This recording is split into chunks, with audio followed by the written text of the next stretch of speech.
Hey guys, so a couple of videos ago my colleague Glenn mentioned how he was having fatigue from shows and films that Disney is producing, and I thought I would take my time to think about how this could be fixed. I am a huge fan of Disney, but when I say that I mean that I grew up on it and its classic Disney film genre. I appreciate their more recent films like Moana, Frozen, and the more recent film Strange World. Strange World was somewhat a fresh of breath air. What? A fresh of breath?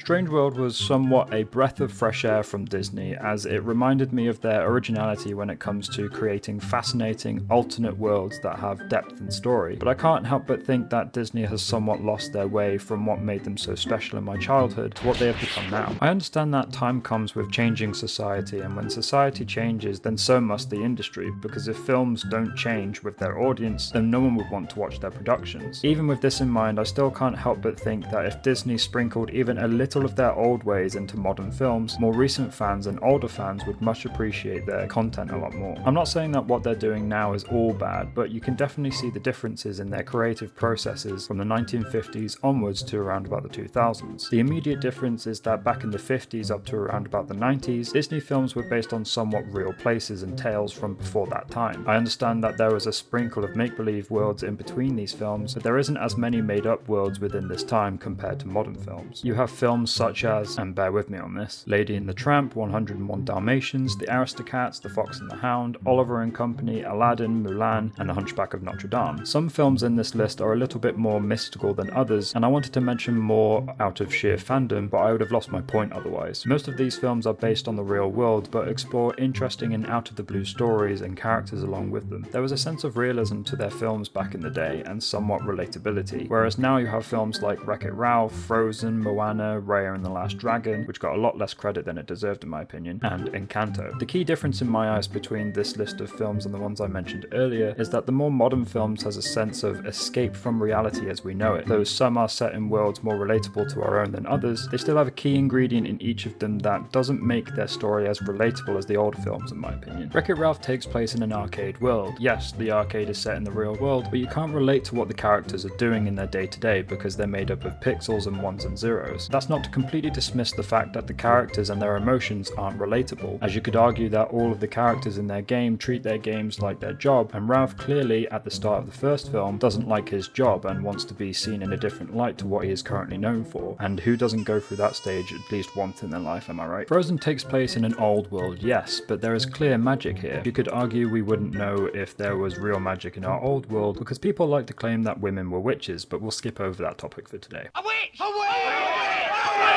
The world that Frozen takes place in has creatures such as trolls, which have access to magic and are clearly known about as the king and queen go to them when the first incident happens in the film. And in the later films there are elementals and literal seahorses. Again, I'm not saying that this doesn't make for a great film, as I love the second film just for the cheesy 2000s boy band music video that Sven takes place in. I'm just pointing out the differences of the worlds from then and now. The world that Moana takes place in literally has an underworld full of monsters, a demigod that can shapeshift, and an island that turns into a person or a hot ball of lava depending on their mood. Now, I have nothing against this film. In fact, from sheer storytelling alone, music sequences and a sense of ancestry and reincarnation, this film is within my top 3 to 5. I say 3 to 5 because I love such a variety of Disney films, I cannot put them in a certain order which stays that way for a very long time. Raya and the Last Dragon takes place in a world that is just straight up make-believe. That's not to say that, again, with a sense of clear culture and storytelling and emotional drive, that this film isn't one of the best films in my opinion that Disney has spat out in more modern days. Encanto I don't have much to say about. It came out after Raya and the Last Dragon, and similarly, it also has a clear sense of culture and emotional drive, but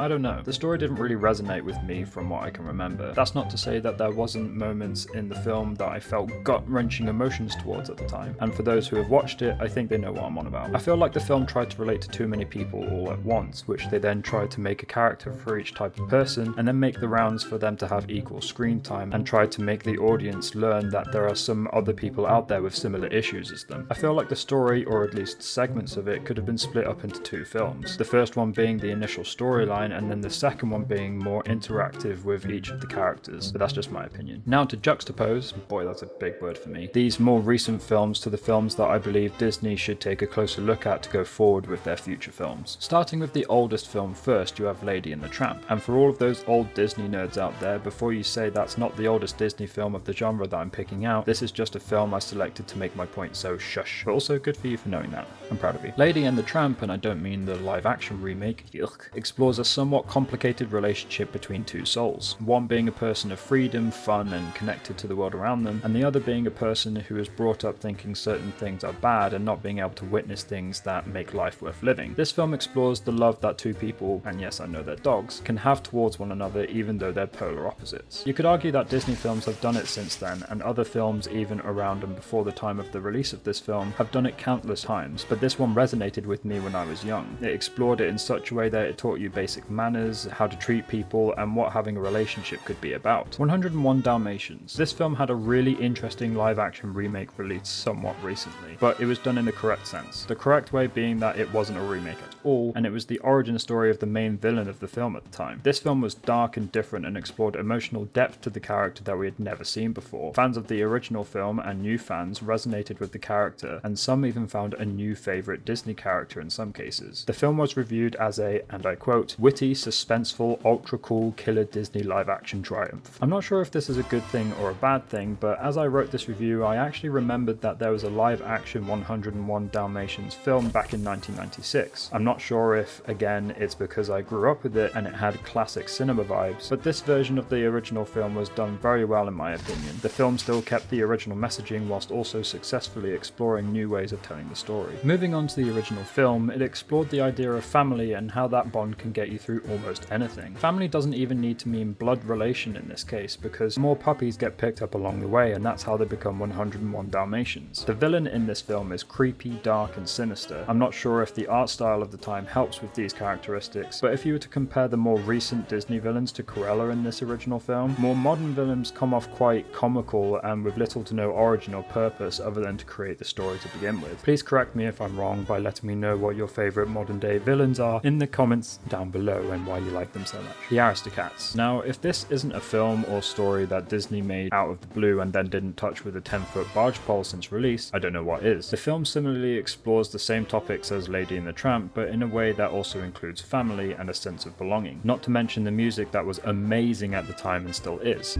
Oh boy, fellas, let's rock the joint! I might be wrong, so correct me in the comments below if I am, but I think this was only the second film that Disney had done that included musical numbers, the other one being The Jungle Book that came out before this in 1967. When I say musical numbers, I mean moments where the characters of the film break out into song and dance. I know the Disney film Fantasia was literally one long music video, but I don't mean it to that degree. Now, I don't want to mention this next film from sheer emotional overload, but I kind of have to. The Fox and the Hound. This film...